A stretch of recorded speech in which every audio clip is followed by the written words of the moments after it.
بے شک سمجھ رہے میرا حق مار کے جی کدھر جا رہا ہے یار؟ اپنی بوجھ بن جائیں گے اور پھر گریبان پکڑ کے ہلا دیا اس نے، پھر کدھر جائیں گے؟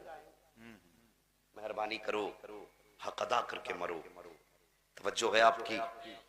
میں نے کہا تھا کبھی کھانے سے پہلے ان سے بھی پوچھ لیا کرو جی کہ تم نے کیا کھایا کیا نہیں۔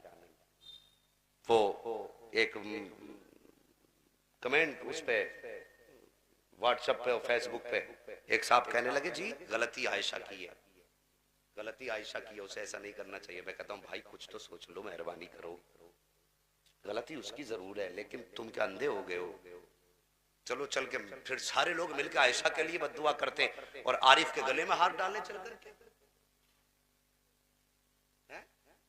اس کے گلے میں ہار ڈالے جائیں گے یار؟ آج عائشہ اس کے باپ سے پوچھو جس نے بیٹی کھوئی ہے، جی جی جی اس کے باپ سے پوچھو جس نے بیٹی کھوئی ہے کیا درد ہوتا ہے بیٹی کے کھونے کا۔ قاری صاحب قبلہ نے بڑی اچھی باتیں کہیں، جب یہاں سے رخصت ہوتی ہے تب خاندان روتا ہے، جی اور جس گھر سے جوان بیٹی کی لاش اٹھی ہوگی اس گھر کا عالم کیا رہا ہوگا؟ بے شک ہے؟ سوچو، مہربانی کرو جوانوں، اگر ایسے کوئی ہماری وجہ سے مر گیا نا تو لوگ کہتے ہیں مولوی کڑوا بولتا، پتہ چلے گا جنت کتنی مشکل سے ملے گی، اتنی بھی سستی نہیں پلیٹ میں اٹھا کے کھا لی۔ ہاں بہت مشکل ہے جنت کا معاملہ بھی۔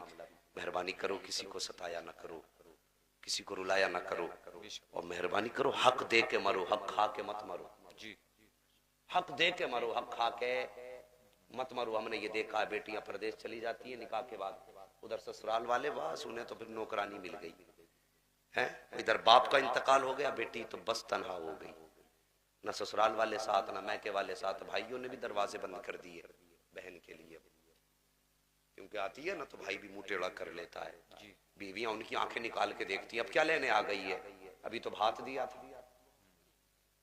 ہاں سب جوڑے بیٹھی رہتی ہیں بھابیاں، ابھی تو بھات دیا تھا، اور یہ نہیں دیکھتی خود کتنا کھا کے بیٹھی ہے۔ اس کی ایک 500 روپے کے کپڑے فلاں ٹائم پہ بنائے تھے، 1000 کے فلاں ٹائم پہ بنائے تھے، پورے سال کا اسٹیمیٹ، ایسا لگتا ہے پورا حساب مینیجر یہی بیٹھا ہے، سب جوڑ کے بتا دے گی ابھی تو دیا ہی تھا، پھر آ گئی۔ یار مہربانی کرو، ان کا بھی حق ہے اس گھر میں، اور میں باپوں سے گزارش کروں گا مرنے سے پہلے بیٹیوں کو کم سے کم ایک کمرہ دے کے چلے جاؤ، جی جی جی ایک کمرہ بیٹیوں کو دے کے چلے جاؤ، جبکہ ان کا حق ہے جائیداد میں، کھا کے مر جاتے ہیں، بیٹی کی جائیداد کھائی حج کو چل دی ہے،